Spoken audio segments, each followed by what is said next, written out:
बहुत बहुत स्वागत है आप सभी का study with Swati YouTube channel पर। दोस्तों, आज के अपने इस वीडियो में हम बात करेंगे बीएड फर्स्ट सेमेस्टर से जो आपका ऑप्शनल पेपर है, पेपर 4, जिसका नाम है इंक्लूसिव एजुकेशन। तो इंक्लूसिव एजुकेशन से हम यूनिट फर्स्ट और सेकंड को कंप्लीट कर चुके थे प्रीवियस कई सारे वीडियोस में।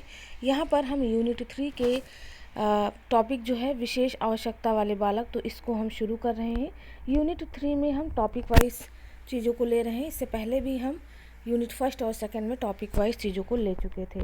तो यहाँ पर BEd first semester CSJMU university के लिए अगर आप इंक्लूसिव एजुकेशन पढ़ना चाह रहे हैं ऑप्शनल पेपर, या फिर अगर हम बात करें वैल्यू एंड पीस एजुकेशन की, तो वैल्यू एंड पीस एजुकेशन का भी मैंने सभी यूनिट्स कंप्लीट करा रखा है। आप हमारे चैनल की प्लेलिस्ट में जा कर के वहाँ से चीज़ों को पढ़ सकते हैं। या अदर यूनिवर्सिटी के लिए भी अगर आपका सब्जेक्ट इंक्लूसिव एजुकेशन है और ऑब्जेक्टिव टाइप प्रश्नों पर आपको चीज़ें चाहिए, तो बिल्कुल आपके लिए ये वीडियो बहुत ही हेल्पफुल हो सकता है। तो चलिए दोस्तों, आज के अपने इस वीडियो में हम ऑप्शनल पेपर 4 के लिए देखते हैं, जो कि है इंक्लूसिव एजुकेशन यूनिट 3 से। हमारा टॉपिक है विशेष आवश्यकता वाले बालक, यानी चिल्ड्रन विद स्पेशल नीड। तो कैसे ऑब्जेक्टिव क्वेश्चंस इनसे पूछे जा सकते हैं, आज के अपने इस वीडियो में हम क्वेश्चंस और उनके आंसर को देखेंगे। यूनिट 3 जो है लगभग 2 पार्ट में डिवाइड होगा, यानी इसमें लगभग 150 प्रश्न हैं जिनको हम 2 वीडियोस में कवर कर देंगे। ठीक है, उसके बाद आपका यूनिट 4 बचेगा, उसको हम एक वीडियो में ही कवर कर देंगे। तो इस तरह से आपका जो पेपर 4 है वो कंप्लीट हो जाएगा पूरी तरह से। चलिए दोस्तों, शुरू करेंगे आज के अपने इस वीडियो को। क्वेश्चन नंबर 1 से पूछा है, विशिष्ट शिक्षा की व्यवस्था की जाती है, किसके लिए की जाएगी? तो बिल्कुल सभी के लिए, प्रतिभाशाली बालक हो चाहे असमर्थी बालक हो या बाधित बालक हो, इन सभी के लिए की जाएगी।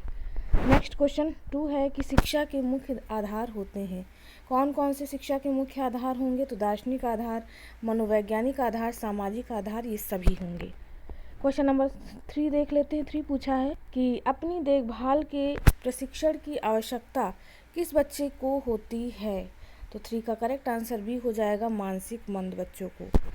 क्वेश्चन नंबर 4 देखेंगे। पूछा है कि समावेशी शिक्षा की व्यवस्था की जाती है, किसके लिए की जाएगी? तो बिल्कुल दोनों प्रकार के लिए, यानी सामान्य और विशिष्ट। यहाँ पर आंसर जो है 4 का डी हो जाएगा। समावेशी शिक्षा की व्यवस्था सामान्य बालकों हित और विशिष्ट बालकों हित दोनों के लिए की जाएगी। नेक्स्ट क्वेश्चन नंबर 5 है कि प्रतिभाशाली बच्चों की विशेषता है, इनमें से क्या होगी, बताना है आपको। तो यहाँ पर 5 की बात करें, 5 का करेक्ट आंसर डी हो जाएगा, सामान्य अध्ययन में रुचि। नेक्स्ट क्वेश्चन नंबर 6 है कि विशिष्ट शिक्षा के लिए आवश्यकता होती है, किसकी आवश्यकता होगी? तो यहाँ पर 6 का करेक्ट आंसर सी हो जाएगा, मनोवैज्ञानिकों की। विशिष्ट शिक्षा के लिए मनोवैज्ञानिकों की जो है आवश्यकता होती है।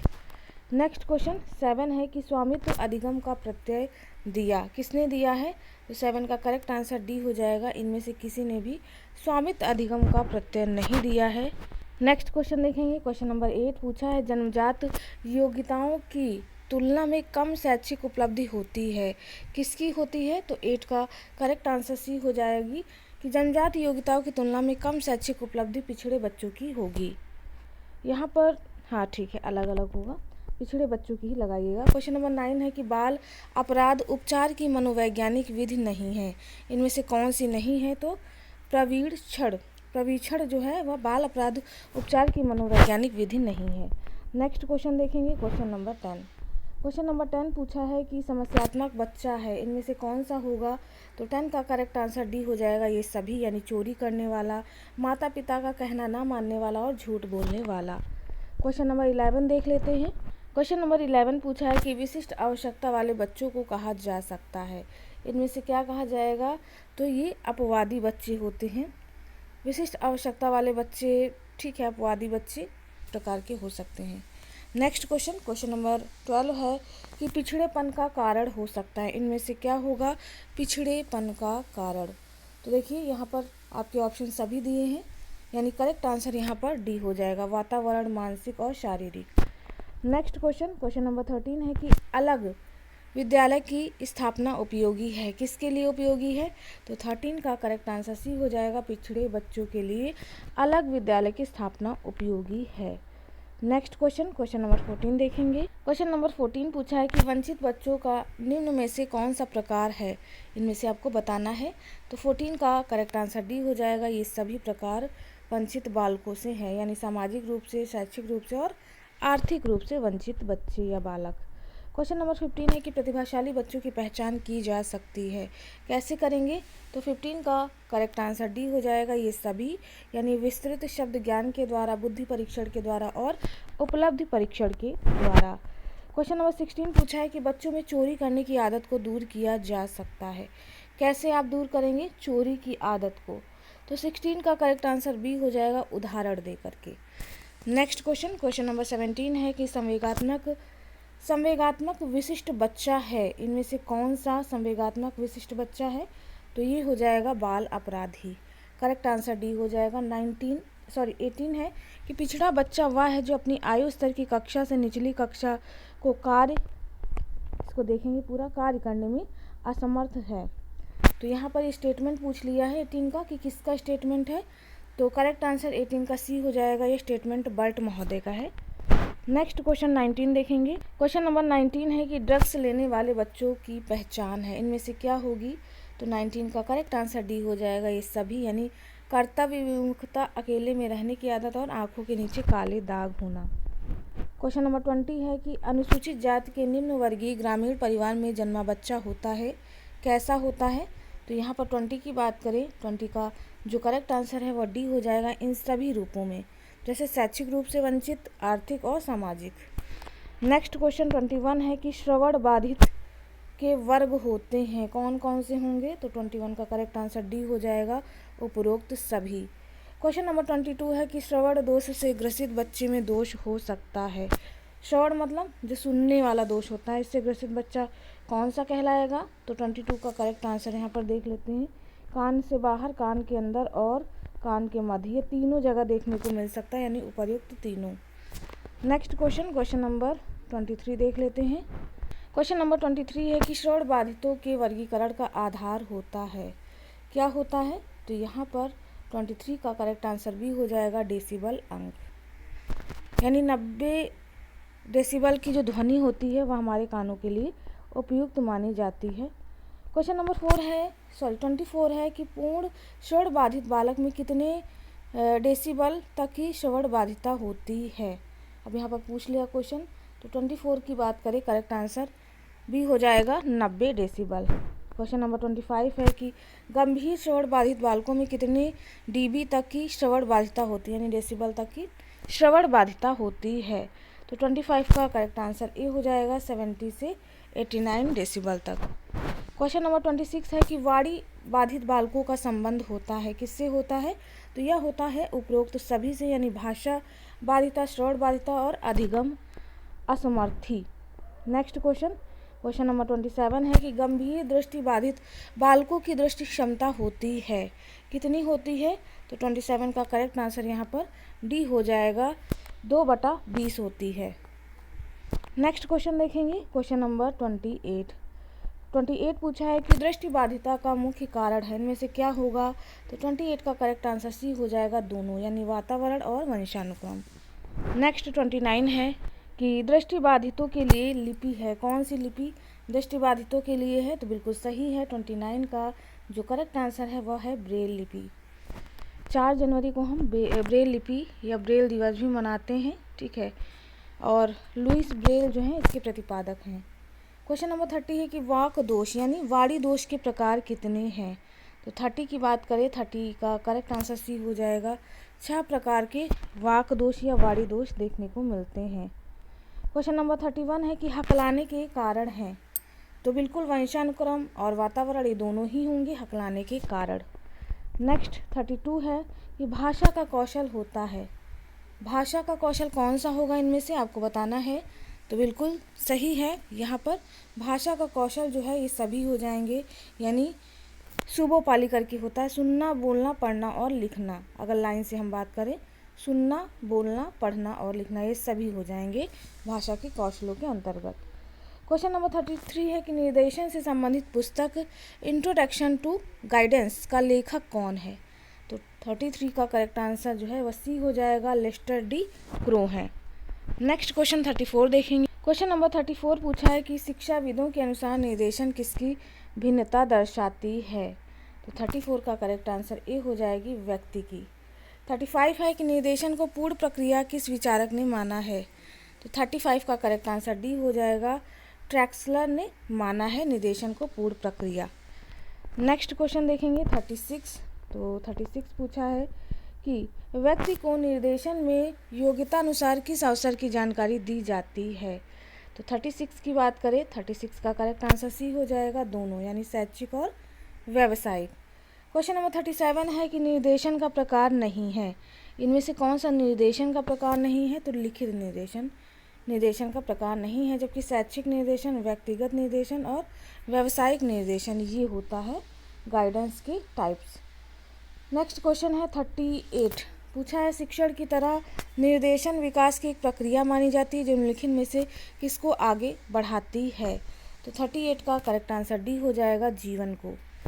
नेक्स्ट क्वेश्चन 39 है कि दर्शन शास्त्र शैक्षिक प्रक्रिया के लिए पथ प्रदर्शन का कार्य करता है। यह विचार किस विचारक ने प्रस्तुत किए हैं।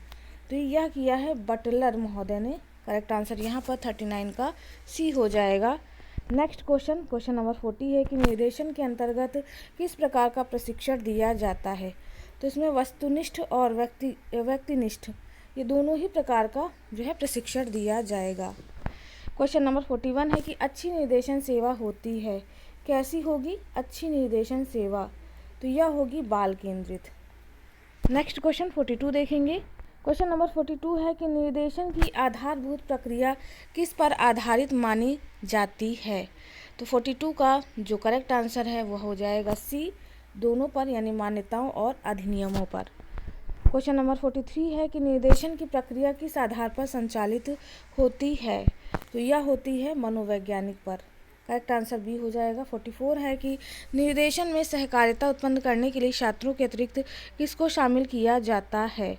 तो छात्रों के अतिरिक्त किसको शामिल किया जाएगा, इन सभी को, यानी अभिभावक को, परामर्शदाता और अध्यापक को। नेक्स्ट क्वेश्चन 45 है कि स्वस्थ निर्देशन संबंधित है। स्वस्थ निर्देशन किससे संबंधित है। तो 45 का करेक्ट आंसर यहाँ पर ए होगा, स्वास्थ्य सुरक्षा से संबंधित है। नेक्स्ट क्वेश्चन 46 है कि शिक्षा प्रक्रिया में अनुकूलन की आवश्यकता नहीं होती है। किसकी आवश्यकता नहीं होगी। तो प्रतिभाशाली बालकों के लिए। नेक्स्ट क्वेश्चन 47 है कि वी एन दास के अनुसार वंचित बालकों का लक्षण इनमें से नहीं है। कौन सा नहीं है वो बताना है। तो उत्कृष्ट शैक्षिक उपलब्धि, यह वंचित बालकों का लक्षण नहीं है।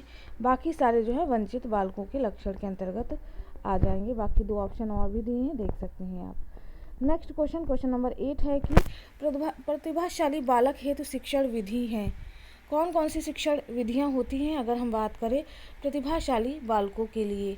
तो यहाँ पर अगर हम 48 की बात करें, 48 का करेक्ट आंसर डी हो जाएगा, ये सभी, यानी संपन्नीकरण या विशेष पाठ्यक्रम, गतिवर्धन और विशिष्ट क्षमताएं या कक्षाएं। क्वेश्चन नंबर 49 है कि प्रतिभाशाली बच्चों की बुद्धि लब्धि होती है। तो मैंने बताया था कि 140 या इससे अधिक, यानी 120 से 140 या इसके ऊपर की जो बुद्धि लब्धि होती है वह प्रतिभाशाली बालकों की होती है। बाकी डी में तो कम कर दिया, इसलिए यहाँ पर डी नहीं होगा, ठीक है, आप सी लगाइएगा। नेक्स्ट क्वेश्चन नंबर 50 है कि मनोवैज्ञानिक क्रिक ने सामान्य एवं प्रतिभाशाली बच्चों की पहचान का आधार बताया है। किसे बताया है। तो 50 का करेक्ट आंसर डी हो जाएगा, बच्चों द्वारा किए गए कार्यों की गति के द्वारा चीज़ों को बताया है। नेक्स्ट क्वेश्चन है यहाँ पर 51 कि विकलांग शिक्षा के मुख्य आधार हैं।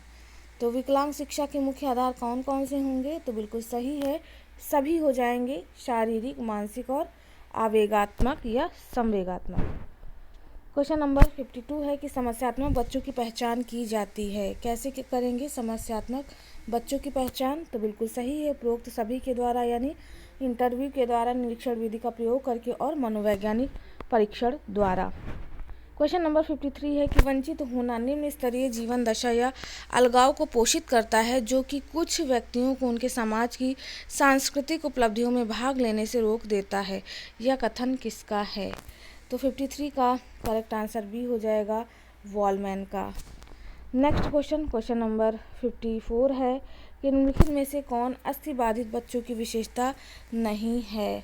54 का करेक्ट आंसर यहाँ पर ए हो जाएगा, हकलाना, क्योंकि ये मूक बधिर बच्चों से संबंधित है, हकलाना। नेक्स्ट क्वेश्चन 55 है कि बाल अपराधी बालकों के उपचार की विधि है, इनमें से कौन सी विधि हो जाएगी। तो यहाँ पर 55 की बात करें, करेक्ट आंसर डी हो जाएगी, उपर्युक्त सभी, यानी मनोविश्लेषणात्मक विधि, परिवक्षणीय विधि और मनोवैज्ञानिक विधि। नेक्स्ट है 56 की विकृत बालकों को बनना चाहिए या बनाना चाहिए। कैसा बनाएंगे आप विकृत बालकों को, तो आत्मनिर्भर बनाना चाहिए। नेक्स्ट क्वेश्चन देखेंगे, क्वेश्चन नंबर 57। क्वेश्चन नंबर 57 है कि पुस्तक एक survey of the education gifted children के लेखक हैं, इनमें से कौन होंगे। तो 57 का करेक्ट आंसर ए हो जाएगा, हैविग हर्स्ट। क्वेश्चन नंबर 58 है किसने विशिष्ट आवश्यकता वाले बच्चों को दुर्बल गुणों वाला बच्चा बताया है। तो यह बताया है हैविट ने, यानी हैविट हर्स्ट ने। नेक्स्ट क्वेश्चन 59 देख लेंगे। हाँ ठीक है, 59 है कि आंशिक शारीरिक रूप से अक्षम बच्चों को विभाजित किया जा सकता है। तो 59 का करेक्ट आंसर भी हो जाएगा, 4 वर्गों में। 60 है विशिष्ट वर्ग के बालक नहीं होते हैं, कैसे नहीं होंगे विशिष्ट वर्ग के बालक। तो 60 की बात करें, 60 का करेक्ट आंसर सी हो जाएगा, ये नहीं होंगे सामान्य बालक। नेक्स्ट 61 देख लेते हैं। 61 पूछा है कि सामान्य बालकों की विशेषताएं हैं, कौन कौन सी होंगी। तो ये सभी हैं, सामान्य बालक जो होते हैं जिनका IQ लेवल 90 से 110 होता है, ठीक है, शारीरिक रूप से स्वस्थ होते हैं, सामान्य बालक अपने मित्र और साथियों से भली भांति समायोजन कर लेते हैं, सभी इनके जो है कैरेक्टरिस्टिक्स हो जाएंगे। 62 है कि किसके अनुसार वह बालक जो मानसिक, शारीरिक, सामाजिक और संवेगात्मक आदि विशेषताओं में औसत से विशिष्ट हो और वह विशिष्टता की उच्चतम सीमा तक पहुंचने के लिए विशेष प्रशिक्षण की आवश्यकता हो, असाधारण या विशिष्ट बालक कहलाता है। तो 62 की बात करें, 62 का यहाँ पर करेक्ट आंसर ए हो जाएगा, शिक्षा परिभाषा कोश के अनुसार ये चीज़ जो है वह बताई गई है। नेक्स्ट 63 देख लेते हैं। तो 63 पूछा है कि समस्यात्मक बच्चों के गुण तथा लक्षण है, इनमें से कौन से होंगे। तो सभी हो जाएंगे, शारीरिक विकार, चोरी और कार्य न करना। क्वेश्चन नंबर 64 देख लेते हैं। क्वेश्चन नंबर 64 पूछा है कि निम्न में से कौन सा कथन सही है, इनमें से आपको करेक्ट फाइंड करना है कि कौन सा करेक्ट होगा। तो ये सभी हो जाएंगे, यानी जो भी आपके दिए हैं ABC, ठीक है, ये सभी करेक्ट हैं। स्टेटमेंट काफ़ी लंबे हैं तो आप इन्हें एक बार पढ़ लीजिएगा। क्वेश्चन नंबर 65 है कि किसने कहा है विशिष्ट बालक वह है जो बौद्धिक, शारीरिक, सामाजिक अथवा संवेगात्मक दृष्टि से सामान्य समझी जाने वाली बुद्धि तथा विकास से इतना भिन्न है कि वह नियमित विद्यालय कार्यक्रम से पूर्ण लाभ नहीं उठा सकता तथा विशिष्ट कक्षा या पूरक शिक्षा सेवा चाहता है। यह स्टेटमेंट पूछ लिया है कि किसका है। तो यह है क्रुकशैंक का।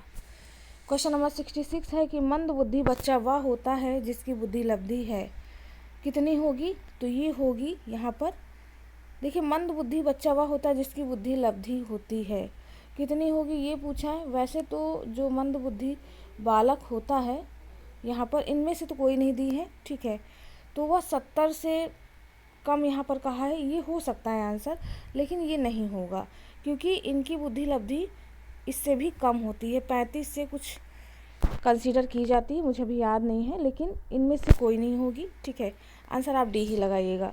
नेक्स्ट क्वेश्चन है क्वेश्चन नंबर 67। क्वेश्चन नंबर 67 है कि विशिष्ट बालक वह है जो सामान्य या औसत बालक से मानसिक, शारीरिक तथा सामाजिक विशेषताओं से इतना अधिक भिन्न है कि वह विद्यालय व्यवस्थाओं में संशोधन या विशेष सेवाएं या पूरक शिक्षण चाहता है जिससे वह अधिकतम क्षमता का विकास कर सके। यह कथन किसका है। तो यहाँ पर 67 की बात करें, करेक्ट आंसर डी हो जाएगा, यह परिभाषा क्रिक महोदय की है। क्वेश्चन नंबर 68 है कि विशिष्ट बालक वह है जो किसी एक अथवा कई गुणों की दृष्टि से सामान्य बालक से पर्याप्त मात्रा से भिन्न है, यह कथन किसका है। तो यहाँ पर 68 की बात करें, यह स्टेटमेंट जो है वह है हेक महोदय का। क्वेश्चन नंबर 69 है कि सांस्कृतिक रूप से भिन्न बालकों का प्रकार है, इनमें से कौन सा है। तो 69 का करेक्ट आंसर सी हो जाएगा, अधिगम, असुविधायुक्त और सांस्कृतिक रूप से अल्पसंख्यक। क्वेश्चन नंबर 70 पूछा है कि शारीरिक रूप से विभिन्न बालकों का प्रकार है, इनमें से कौन सा शारीरिक रूप से भिन्न बालकों का प्रकार है? तो ये हो जाएगा ये सभी, यानी बहुलक विकलांग, श्रवण क्षतियुक्त व दृष्टियुक्त और विकलांग, अक्षम एवं चिरकालिक बीमारी व क्षतिपूर्ण, ये सभी हो जाएंगे। क्वेश्चन नंबर 71 है कि विशिष्ट बालकों की विशेषता है, इनमें से कौन सी होगी? तो विशिष्ट बालक प्रायः अंतर्मुखी होते हैं, ये बालक संवेगों पर प्रायः नियंत्रण नहीं कर पाते हैं, ये बालक कक्षा में बताई जाने वाली सूचियाँ या बातों को अतिशीघ्र या चीज़ों को बार बार समझ नहीं पाते हैं। ठीक है, इसमें से विशेषता पूछिए कि कौन सी है, तो यहाँ पर ये सभी हो जाएगी इनकी विशेषता। देखिए यहाँ पर सी अगर ऑप्शन देखें, ठीक है, तो बिल्कुल सही है कि अतिशीघ्र सीख लेते हैं या फिर बार बार समझने पर भी नहीं समझ पाते। विशिष्ट बालक में आपका प्रतिभाशाली बालक भी आ सकता है या मंदबुद्धि बालक भी, तो उनकी विशेषताएं आप विशिष्ट बालकों के अंतर्गत कंसीडर करेंगे। अगर यहाँ पर आपका प्रतिभाशाली होता तो स्टेटमेंट गलत हो जाते। 72 है कि मौखिक संरचना से भिन्न बालकों का प्रकार है, इनमें से कौन सा होगा? तो 72 का करेक्ट आंसर यहाँ पर सी हो जाएगा, दोनों, यानी वाक क्षतियुक्त और भाषा विकलांग। क्वेश्चन नंबर 73 है कि विशिष्ट बालकों की संप्रत्यय पहचान शिक्षा व सेवाओं के संदर्भ में भली भांति ज्ञान प्राप्त करने के लिए साधारणतः इन्हें कितनी श्रेणियों में विभाजित किया जाता है? तो यह हो जाएगा 6 श्रेणियाँ। क्वेश्चन नंबर 74 है कि मनोसामाजिक रूप से भिन्न बालकों का प्रकार है, इनमें से कौन सा है? तो 74 का करेक्ट आंसर डी हो जाएगा, ये सभी, यानी संवेगात्मक रूप से, सामाजिक रूप से और समस्यात्मक बालक व अपराधी बालक, ये मनोसामाजिक रूप से भिन्न बालकों का प्रकार है। 75 है कि बौद्धिक रूप से भिन्न बालकों का प्रकार, इनमें से कौन सा है? तो इनमें भी सभी हो जाएंगे, यानी शैक्षिक रूप से, मानसिक और प्रतिभावना एवं सृजनात्मक। क्वेश्चन नंबर 76 देख लेंगे। क्वेश्चन नंबर 76 है कि विशिष्ट बालकों की विशेषता है, इनमें से कौन सी होगी? विशिष्ट बालकों की विशेषता, तो विशिष्ट बालकों की सभी विशेषताएं हो जाएंगी। ठीक है, करेक्ट आंसर यहाँ पर जो है आप लगा सकते हैं 76 का डी। आप ऑप्शन देख लीजिएगा ए, बी और सी। नेक्स्ट क्वेश्चन 77 है कि प्रतिभाशाली बालकों की पहचान के लिए शिक्षक किस प्रविधि का प्रयोग कर सकता है? तो यहाँ पर 77 की बात करें, 77 का करेक्ट आंसर डी हो जाएगा, यानी शिक्षक, अवलोकन, बुद्धि परीक्षण, डी हान एवं कफ की सूची के आधार पर उपलब्धि परीक्षण, अभिरुचि, ये सभी आ जाएंगी प्रतिभाशाली बालकों की पहचान की प्रविधियों के अंतर्गत। क्वेश्चन नंबर 78 है कि किसके अनुसार प्रखर बुद्धि बालक वह है जो किसी कार्य को करने के प्रयास में निरंतर उच्च स्तर बनाए रखता है? तो 78 का करेक्ट आंसर सी हो जाएगा, पॉल विट्टी। क्वेश्चन नंबर 79 है कि किसने कहा है प्रतिभाशाली शब्द का प्रयोग उन 1% बालकों के लिए किया जाता है जो सबसे अधिक बुद्धिमान होते हैं? तो ये कहा है स्किनर एवं हैरीमैन ने। क्वेश्चन नंबर 80 है कि प्रतिभाशाली बालकों की विशेषताएं हैं, तो 80 की बात करें तो ये सभी विशेषताएं होंगी, यानी इनकी रुचियों में पर्याप्त भिन्नता दिखाई देती है। ये बालक सामान्य ज्ञान से सामान्य बालकों से श्रेष्ठ होते हैं, ये बालक विनोदप्रिय प्रवृत्ति के होते हैं। तो दोस्तों यहाँ पर हम 80 नंबर क्वेश्चन पर रुकेंगे। नेक्स्ट वीडियो में हम 70+ क्वेश्चंस और लेके आएंगे यूनिट 3 में। तब तक के लिए आप सभी का बहुत बहुत धन्यवाद। Thank you friends, keep watching and share to others.